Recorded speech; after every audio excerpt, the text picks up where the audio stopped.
வணக்கம் மக்களே. TRP ரிசல்ட்டுக்காக wait பண்ணிட்டு இருக்கிறீங்களா?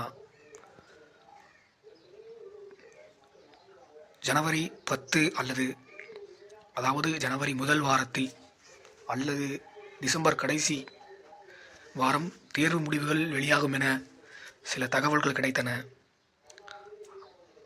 ஆனால் இது சரியான தகவல் கிடையாது. ஒரு அப்ராக்சிமேட்டாக சொல்லியிருக்காங்க. இந்த மாதிரி டிசம்பர் கடைசி வீக் அல்லது ஜனவரி ஹாலிடேஸ், பொங்கல் ஹாலிடேஸ், அதாவது ஜனவரி 10 அதற்குள் தேர்வு முடிவுகள் வெளியாகும் என சில வட்டாரங்கள் தெரிவித்தன. அதன் அடிப்படையில் இந்த காணொளி உங்களுக்கு. தேர்வு முடிவுகளுக்காகவே தனியாக ஒரு குழுக்களை ஆரம்பித்து பல மாணவர்கள் தினமும் அதில் கலந்துரையாடல் செய்கின்றன. இது வேண்டாத ஒரு வேலையாக கருதப்படுகிறது. ஏனெனில் முடிவுகள் எப்போது வேண்டுமானாலும் வரலாம்.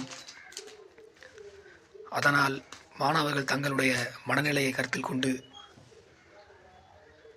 தேர்வுகளுக்கு ஆயத்தமாவது சரியான வழியாக தெரிகிறது. பல மாணவர்கள் இரவு முழுவதுமாக அல்லது காலை முதல் இரவு வரை தனது குழுவில் கலந்துரையாடல் செய்து கொண்டு இன்று தேர்வு முடிவுகள் வெளியாகும், நாளை தேர்வு முடிவுகள் வெளியாகும் என பல விவாதங்களை முன்வைத்து கொண்டு குழுவில் கூறி வருகின்றனர். இதனால் எந்த ஒரு நன்மையும் கிடையாது. உங்களுக்கு பதவி கிடைக்கும் என்று இருந்தால் அதை யாராலும் தடுக்க முடியாது என்பதை மனதில் கொண்டு தேர்வு முடிவுகளுக்காக காத்திருப்பதை விட அடுத்த தேர்வுகளுக்கு தயாராவது மேலும் சிறந்ததாக இருக்கும். பல மாணவர்கள் சில மாணவர்களை கோபமடைய செய்யுமாறு தேர்வு முடிவுகள் இன்று வெளியாகிறது, நாளை வெளியாகிறது என்று நகைச்சுவை தனமாக கூறி தேர்வில் வெற்றி பெற்றவர்களுடைய மனதை கலக்கத்திற்கு ஆளாக்கின்றனர். இதனால் தேர்வர்கள் பயந்துவிட வேண்டாம். உறுதியாக உங்களுடைய வெற்றி கிடைக்கும் என்றால் அதை யாராலும் தடுக்க முடியாது. அதனால் சில தேர்வுகளுக்கு நீங்கள் தயாராவது நல்லது.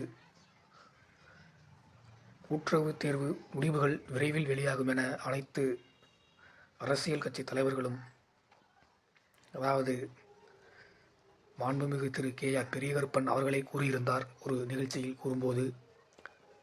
அதனால் நீங்கள் பயப்பட தேவையில்லை.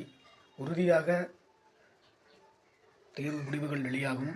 சில குழுக்களில் இணைந்து உரையாற்றுவதை தவிர்த்தால் நல்லது. இதனால் உங்களுக்கு எந்த ஒரு பயனும் கிடையாது.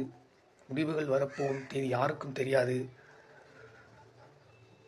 உத்தேசிக்கப்பட்ட ஒரு அதாவது குறிப்பாக சொல்ல முடியாமல் இந்த வாரம் அல்லது அடுத்த வாரம் வரும் என்று கூறுகின்றனர். அதனால் யாரும் அதை நம்ப வேண்டாம். முடிவுகள் வரும்போது தானாகவே வரும். அதுவரை நம்முடைய கவனத்தை சிதறவிடாமல் அடுத்த 50 காலி பணியிடங்களுக்கான தேர்வு அறிவிப்பு வெளியாகியுள்ளது. விண்ணப்பம் தொடங்கியுள்ளது. அதை பூர்த்தி செய்து அடுத்த தேர்வுக்கு தயாராகுமாறு மாணவர்களை கேட்டுக்கொள்கிறேன்.